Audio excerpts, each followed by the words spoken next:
twagala okubuuza otuuseewa mu lutalo lw'okulwanyisa enguzi nga anti-corruption unit. Sebo abbe njagala kwebaza nnyo aba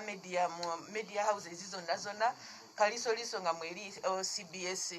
n'omukulu Patrick Sembajo, Danstan Busurwa nabona abakulu abakulira CBS abamawulire bonna mutuwagidde nnyo tutambuddeko olugendo nga mulaga ensi. Tugenze mu maaso n'okulaba nti bonna aba reportingibwa ne abapoliisi be tukola nabo ne babanoonyerezaako bagenze babatwala mu mbuga z'amateeka twakawezayo abantu 300 mu babiri by yesterday abali mu kooti z'amateeka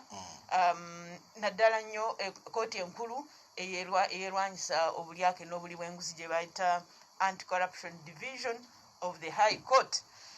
Kwabo 302 abakola mu gavumenti bali 191 abo tebali mu office bwe babatuusa mu mbuga z'amateeka DPP abajja mu maoffice kye bayita interdiction ne sente emisaala tebazifuna omusolo takyafiirwa nsimbize. Kwabo 39 emisango gyamaze okubasinga abo tebaliddamu kukolera gavumenti okumala myaka 10 mu maaso eyo. Twakarikabalingawo sente mu bitongole bingiko omuli ne former office of the ne sente ze twanunula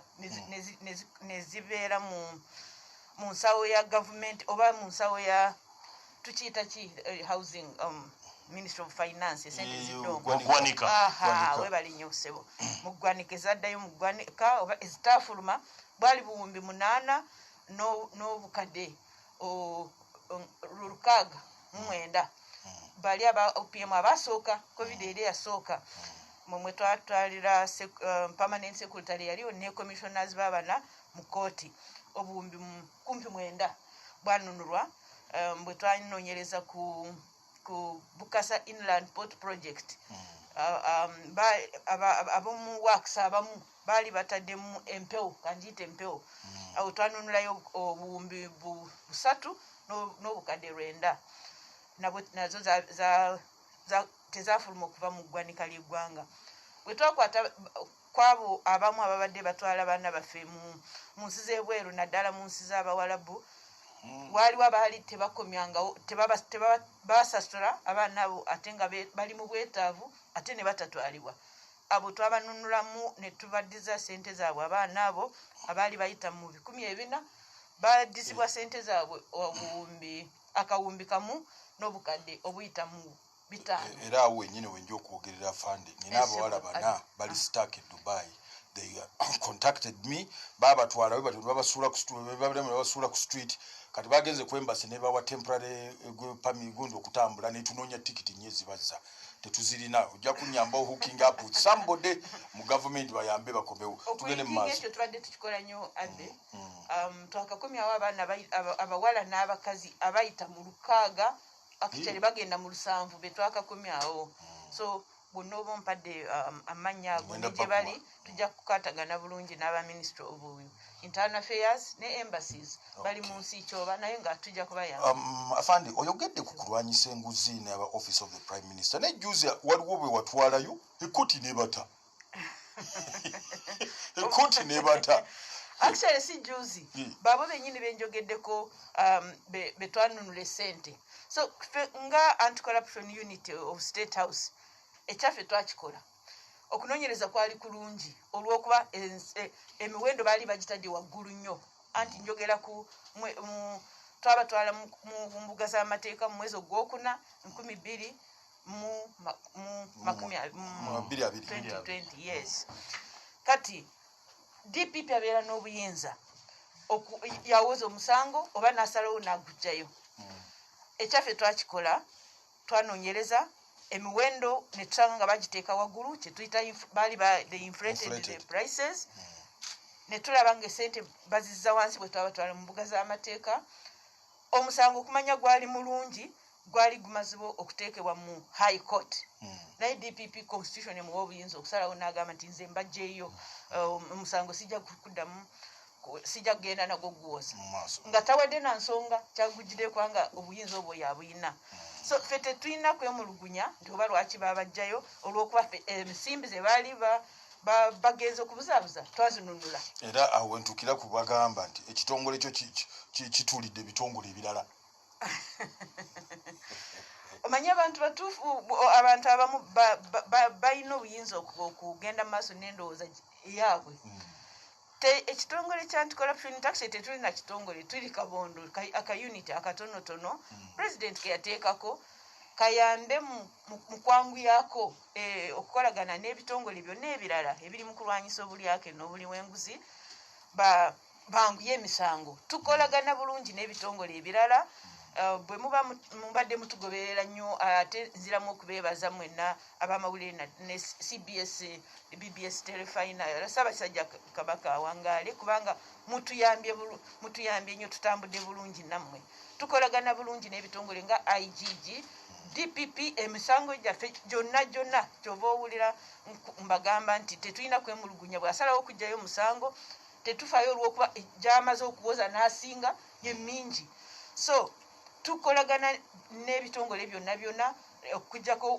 gye tutasobola okugenda courts zokka ezo ziri independent bwe nzirayo katono ku musango gwa OPM wabaawo enjawulo kye bayita akwito nti kooti abantu ebatadde ne DPP okuwithdrawinga kati abo DPP bwa withdrawinga tekitegeeza nti baasinga omusango tebabeera na buyinza okugenda nga bagamba nti tuli fuli okubanga omusango twagusinga tebaasinga naye yabaako no tewali kyeyazuula naye aba n'ensonga ekyagamba nti kakati kasita oba oliawo yateeka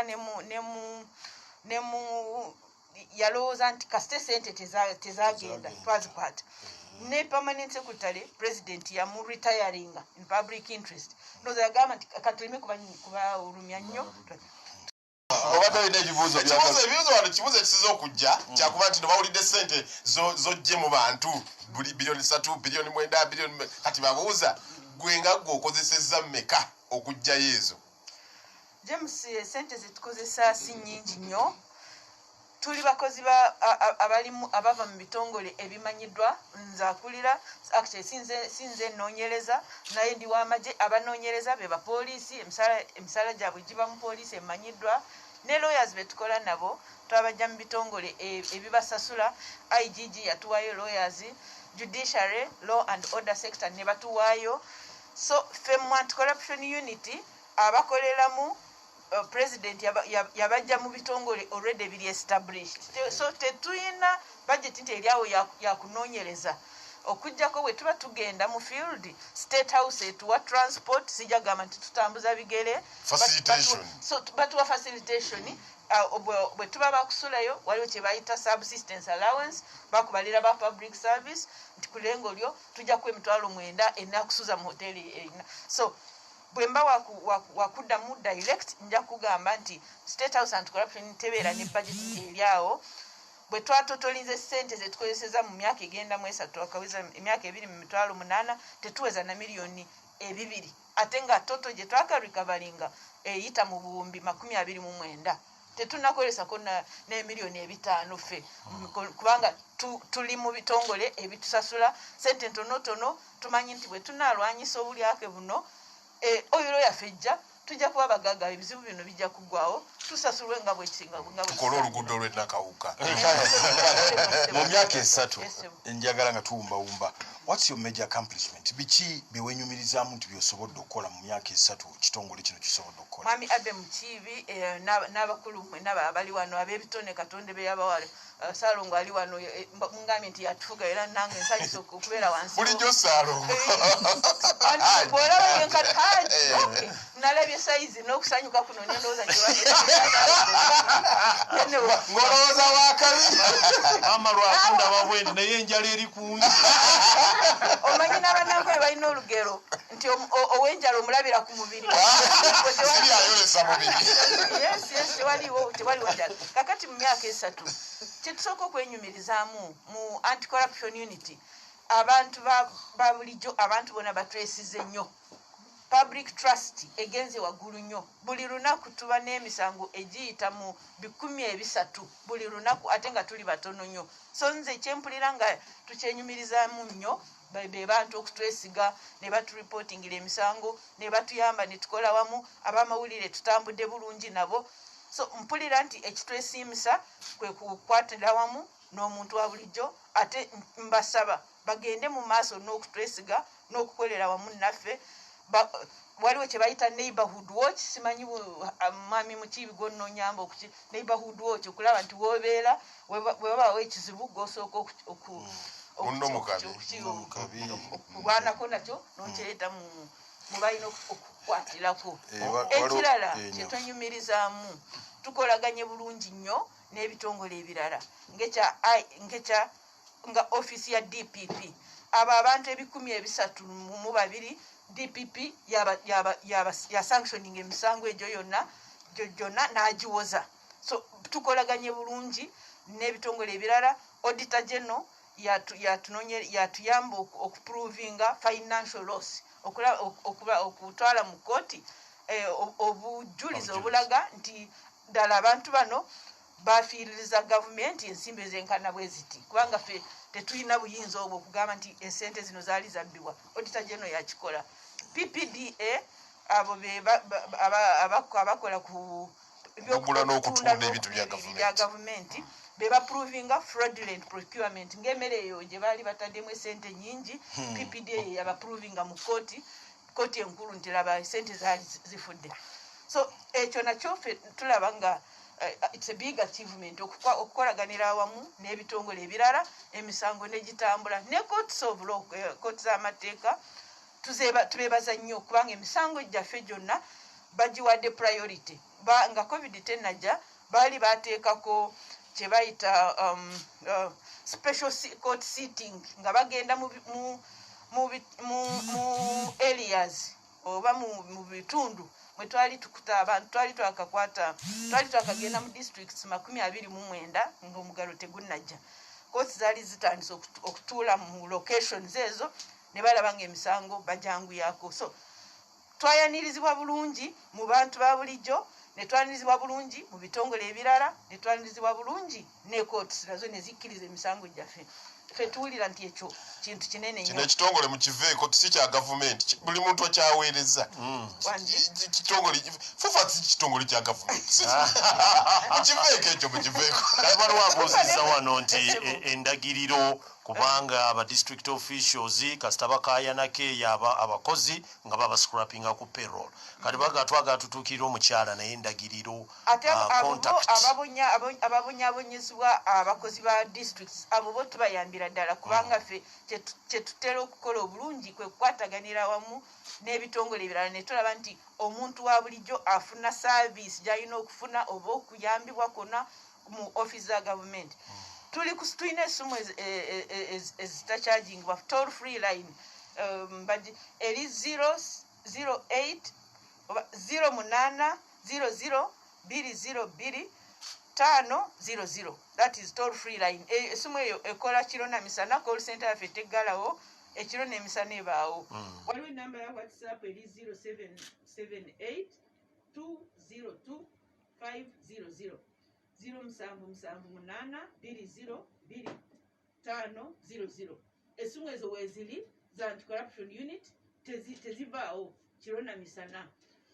Njagala kubuulira abatuwuliriza mwenna nti tugenda mu maaso n'okukwataganira wamu n'omuntu wa bulijjo n'abamawulire okutuyamba ne tuname and shame. Bwe mulaba abantu be baali bagamba nti abo tebakwatibwako abo ffe be tusinga okuyambako ebitongole ebirala ne tukwata ne tulaga ensi tewaliwo atakwatibwawo tewaliwo ali waggulu w'amateeka. Waliwo ekibuuzo ekyabeeranga nnyo mu bantu nti anti-corruption unit ekwata agenyanja ganene tukute mangi lwakuba ekinene kimu kijja n'obutono bungi nnyo. Bwe tugenda mu breakdown abantu abali ku ddaala eri abawandiisi b'enkalakalira ba permanent secretaries abo be bayita ba chief executive officers ba managing directors secretaries of commissions university secretaries toto yaabwe twakatwala abantu 26 mu mbuga z'amateeka kubanga abo be bakozi aba public service abenkalakalira. Afande Sibula tumira ku mwami wo. Omwami wange Lieutenant Colonel Jimmy Eddie Asizwa n'abaana baffe mu Katonda yatuwa abaana mwebale kunyambako mu mirimu gyange webale kunjagala Lieutenant Colonel Jimmy Asizwa ne kumacha yakedde nampa yakacyayi nga nzija webale nnyo kubanga amagato badde mu jasi yandiga njoroga uno bwayogedde kati nze mbadde ndoza omuganti tumi singa siba na mwami anyambako asupportinga emirimu gino sandi gisobola badde manyingi agenda kumutumira afande kutumide tuba waka abamwami n'omukyala tewabayo nti ate afande ate ki nedda ssebo emundu zisigala mu motoka kati ani akobira munne saluti tubikola bwe tubeera mu public era bwe tusinkana nga tuli mu uniform mu mirimu saluti asinga munne agimuwa awaka nembeera kati ani asinga munne kati musingako Katonda 88.8 CBS FM